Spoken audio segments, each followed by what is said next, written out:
ओम शांति। आज 20 अक्टूबर 2024 के अव्यक्त बाप दादा के अव्यक्त मधुर महावाक्य सुनेंगे। ये अव्यक्त मधुर महावाक्य अव्यक्त बाप दादा ने होली के अवसर पर 28 मार्च 2002 को सुनाए थे, जिसमें आज बाप दादा बच्चों के मस्तक पर 3 भाग्य की लकीरें देख रहे हैं। कौन सी लकीरें हैं? पहली लकीर बाबा ने देखी प्रभु पालना की, परम शिक्षक के रूप में परमात्मा पढ़ाई की, और तीसरी लकीर देखी सतगुरु के रूप में श्रेष्ठ मत की। ये 3 लकीरें बाबा ने कहा ये भाग्य की लकीरें हैं, साधारण लकीरें नहीं है। कौन सा भाग्य प्राप्त कराती है? तो माता पिता के रूप में जो प्रभु पालना की लकीर है वह बाबा कहे श्रेष्ठ पूजनीय बना देती है, ये भाग्य प्रदान करती है। दूसरा बाबा कहे जो परमात्मा शिक्षक परम शिक्षक की जो परमात्मा पढ़ाई की लकीर है वो अधिकार प्राप्त कराती है, जो साकार में भी अनुभव हो रहा है।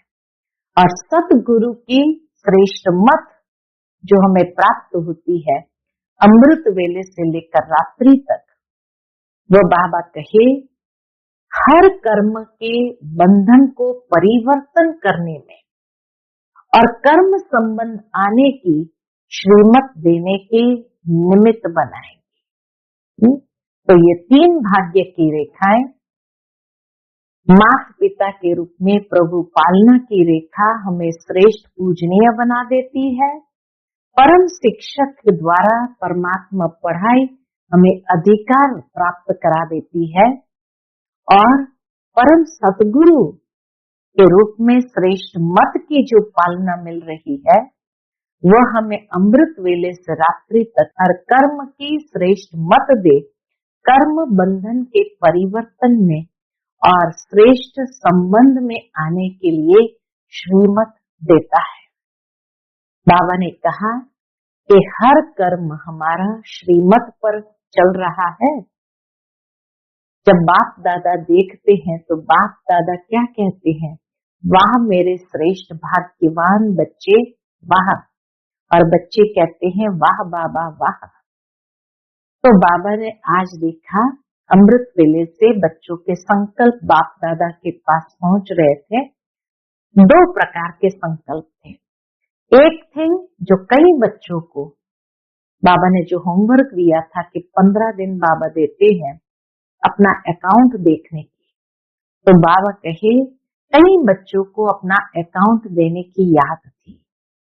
और दूसरे प्रकार के बच्चे थे जो बाप के संग के रंग की होली मनाने के लिए आए थे, तो उन्हें होली याद थी। तो बाबा कहे ब्राह्मणों की भाषा में मनाना अर्थात बनना। तो बाप दादा देख रहे थे कि ब्राह्मण बच्चों को होलियस्ट बनना, यह भी कितना सर्व से न्यारा और प्यारा है। बाबा कहे आपकी पवित्रता भी श्रेष्ठ और न्यारी है। बाबा कहे अपना भविष्य स्वरूप सामने लाओ। आर्टिस्ट हो, बाबा कहे ला सकते हो। कि क्यों बाबा ने कहा कि आपकी पवित्रता सबसे श्रेष्ठ और न्यारी है? क्योंकि आपका शरीर भी पवित्र, भविष्य में आत्मा भी पवित्र और प्रकृति भी पवित्र पावन सुखदायी। लेकिन बाबा कहे निश्चय की कलम से अपना ये भविष्य चित्र सामने ले आओ। डाउट नहीं होना चाहिए, पता नहीं बनेंगे या नहीं बनेंगे, निश्चय की कलम से उसको ले आओ। फिर बाबा ने कहा जब राजयोगी हो तो राज्य अधिकारी बनना ही है। बाबा भी बच्चों के लिए श्रेष्ठ सौगात ले आए हैं। कौन सी? सुनहरी दुनिया, सतो प्रधान दुनिया की सौगात लाए हैं। तो बाबा कहे निश्चय है। अगर निश्चय है तो उसकी निशानी है रूहानी नशा।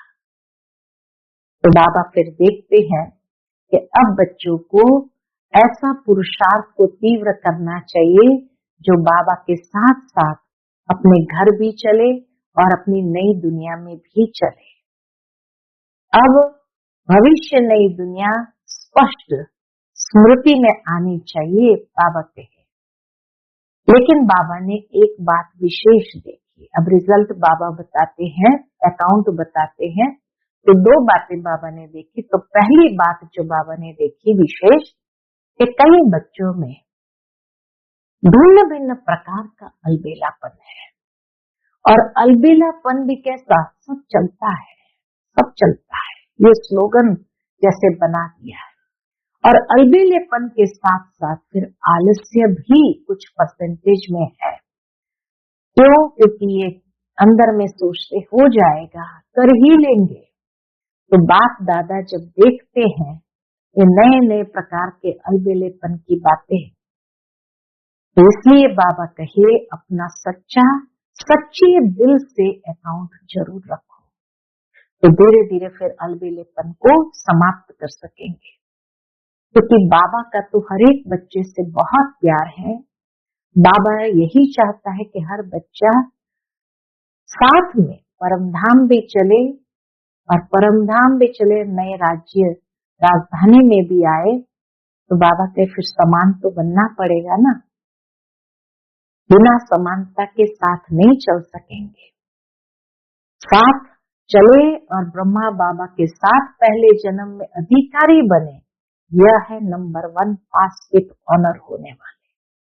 पहले जन्म से आए, दूसरे तीसरे जन्म से भी आएंगे तो भी कहेंगे भले राजा बने, तो भी कहने में तो यही आएगा दूसरा तीसरा जन्म है, पहले जन्म से तो नहीं है। तो बाबा कहे ये कभी नहीं सोचना कि जो हम कर रहे हैं या जो हो रहा है वो बाप दादा नहीं देखते हैं, इसमें अलबेला नहीं बनो। बाबा कहे हर एक के दिल का चार्ट अगर पूछा जाए तो बाबा वह भी बता सकते हैं, लेकिन अभी बताना नहीं है बाबा को। और इसलिए कहावत है गुड़ जाने गुड़ की गोथरी जाने, यानी शिव बाबा जाने और ब्रह्मा बाबा जाने, लेकिन बाबा जब देखते हैं तो बाबा को तरस पड़ता है कि बाप दादा के संकल्प बच्चे कैच क्यों नहीं कर पाते हैं। इसलिए बाबा कहे भिन्न भिन्न रॉयल अलबेलेपन को बाप दादा जब देखते हैं तो बाबा को तरस पड़ता है। बाप दादा कभी कभी आपस में भी रुझान करते हैं, बच्चों को भी इशारा देते हैं। क्या इशारा देते हैं? हर चीज अति में जा रही है, माया भी अपना पार्ट अति में बजा रही है, प्रकृति भी अपना अति का पार्ट बजा रही है। तो ब्राह्मण बच्चों को भी क्या करना चाहिए?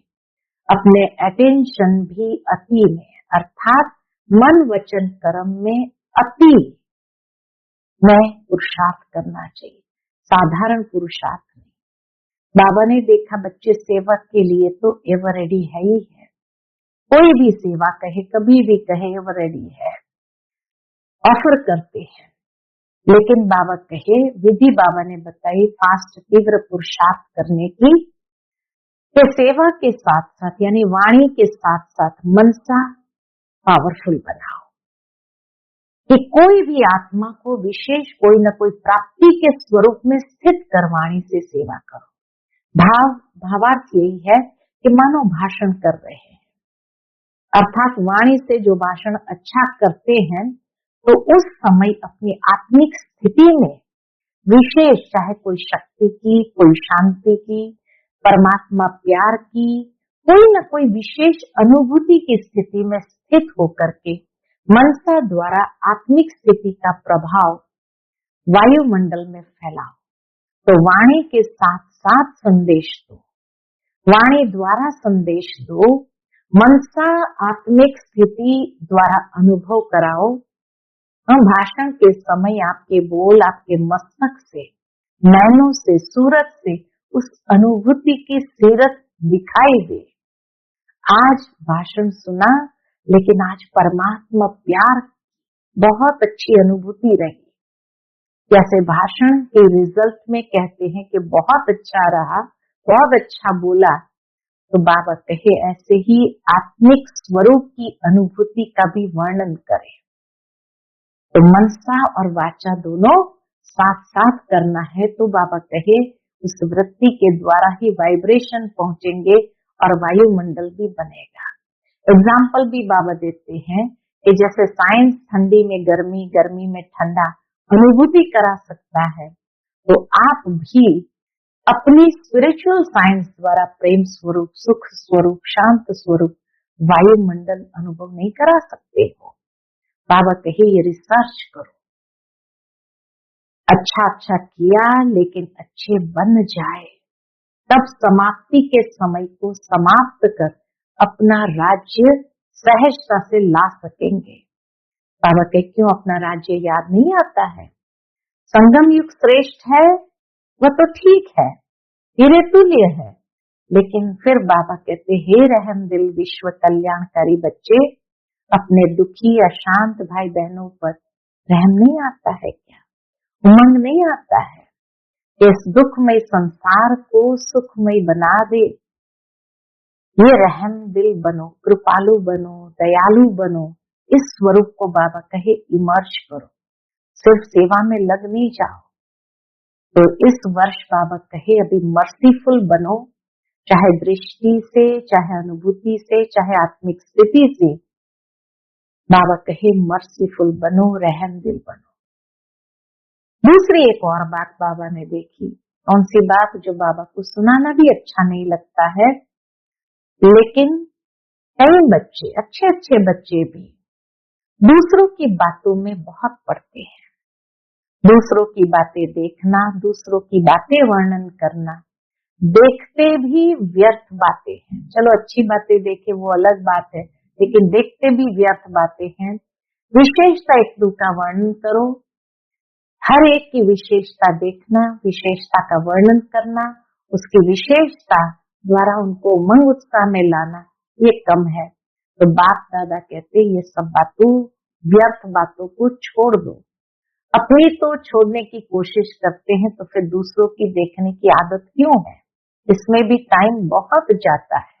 इसलिए बाप दादा श्रीमत दे रहे हैं, एक बोल में निर्माण बनो, और निर्माणता ही महानता है। तो निर्माणता की महानता का बाबा ने वर्णन किया कि कई सोचते हैं निर्माण बनना मना झुकना, क्या हमें ही झुकना है, दूसरा नहीं झुक सकता है? लेकिन बाबा कहे ये झुकना नहीं है, ये परमात्मा को भी अपने ऊपर झुकाना है। तो आत्माओं की तो बात ही छोड़ो, निर्माणता से निरअहंकारी स्वतः बन जाते हैं, और निर्माणता हर एक के मन में प्यार का स्थान बना देते हैं। हर एक के मन से आपके प्रति दुआएं निकलेगी, और वो दुआएं पुरुषार्थ में लिफ्ट नहीं, रॉकेट का काम करेगी। इसको कहा जाता निर्माणता। निर्माणता सर्व के सहयोग को प्राप्त कराने के निमित्त बनाएंगे।